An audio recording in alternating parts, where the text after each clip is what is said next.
Tudtad, hogy Adolf Hitler Mein Kampfjának egy feminista módra átírt részletét közölte az Aphilia nevű folyóirat? Egy másik, Gender, Place and Culture nevű tudományos lapban pedig gond nélkül megjelenhetett egy tanulmány, amelyben azt állították, hogy a kutyák is részei a nemi erőszak kultúrájának. Sajnos ez nem vicc, és a történet Karl Marx-szal kezdődik. Akik megélték a kommunizmust, gyakran csodálkoznak rá arra, hogy amit ma nyugaton látnak, az ismerős nekik, és ez nem véletlen.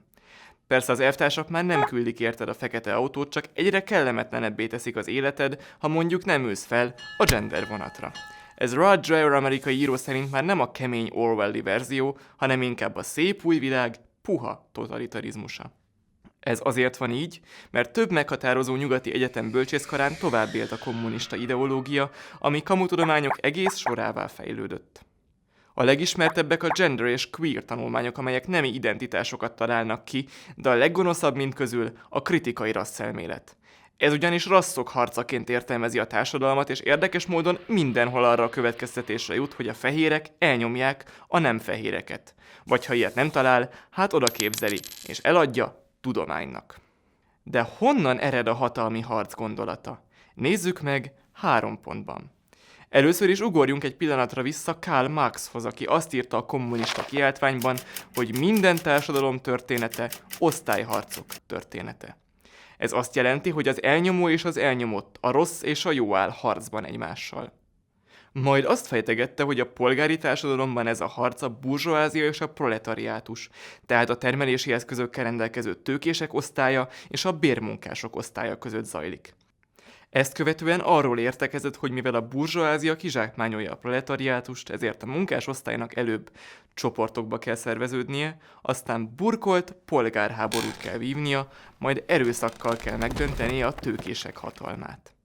Ebből a gyilkos ideológiából ered a kamutudományok központi gondolata is, miszerint az ember minden lépése hatalmi játszma. A második állomásunk Michel Foucault, francia posztmodern filozófus, a 20. század legidézettebb bölcsésze, aki szerint minden érvelés, köztük a tudományos érvelés is diskurzus. Egyfajta hatalmi megnyilvánulás, amely nem jó másra, mint arra, hogy kitalálóinak hatalmi pozícióját egyrészt megerősítse, másrészt elrejtse. Ez bonyolultan hangzik, de a gyakorlatban rendkívül egyszerű. Ebből a nézetből ugyanis az következik, hogy a kultúra sem több, mint hatalmi harc. A tudománynak pedig egyfajta bíróvá kell válnia az elnyomott és elnyomó csoportok közötti végtelen ütközetben. A harmadik lépésben aztán elérkezünk a dekonstrukcionizmus atyjához, Jacques Derridához. Ő ugyanis állítja, hogy semmi sincs, de még ha lenne is valami, akkor sem lenne semmi értelme. Erre az alapra épülnek tehát a kamutudományok, melyek tönkreteszik a világ egyetemeit, mert kiírják az érvelést és az igazságot a tudományból.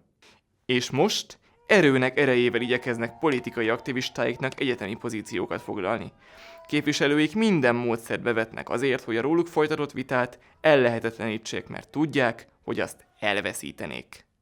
Ez az oka annak, hogy általában betegségnek nyilvánítják az ellenvéleményt. A BLM ideológiájával való ellenkezést a kritikai fajelmélet például fehér törékenység kornéven kutatja, a gendertudomány pedig mindenre diszkriminációt kiált. De mi a megoldás? Nem elég vitatkozni velük. Le kell őket leplezni. Ezt csinálta zseniálisan Alan Sokal, egy amerikai fizikaprofesszor, vagy éppen Helen Pluckrose, James Lindsay és Peter Boghossian, amikor nyilvánvalóan hamis állításokat tartalmazó műveket juttattak el a kamutudományok szaklapjaihoz, azok pedig mindenféle kritika nélkül leközölték őket. Kohán Mátyás az Axiómán.